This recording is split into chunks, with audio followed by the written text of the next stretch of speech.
Hello everyone, welcome back to Nature's Classroom. Today we'll be looking into a group of plants called Gymnosperms. They are tall, ancient and a bit mysterious.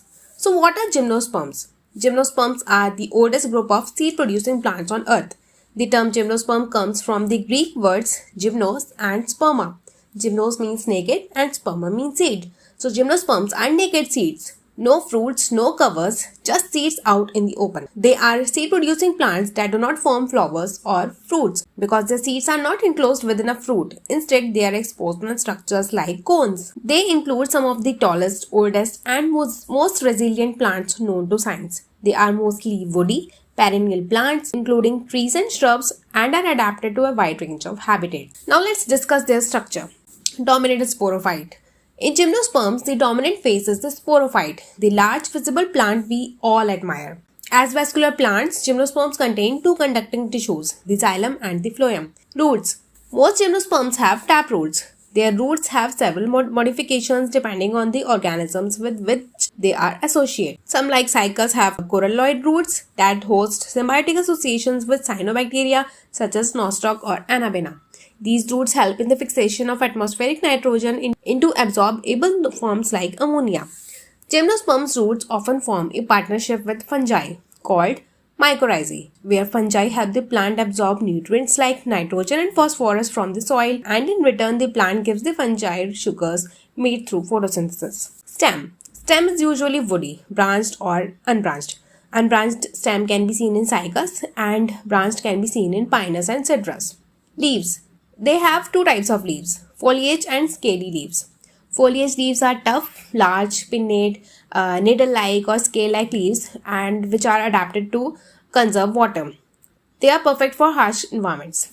Scaly leaves, the small, brown, protective, thick leaves which are found mostly in Cycas. The leaves of gymnosperms are adapted to extreme conditions of temperature, humidity and wind. Adaptations like needle-like leaves, thick cuticle and sunken stomata. In gymnosperms, the sporophylls are modified leaves that carry sporangia, which produces spores for reproduction. They have microsporophylls and megasporophylls. Microsporophylls bear microsporangia or the male sporangia and form the male cone called strobilus. And the megasporophylls bear megasporangia or female sporangia and form the female cone. These cones are the main reproductive structures in gymnosperms. Let's have a look on them.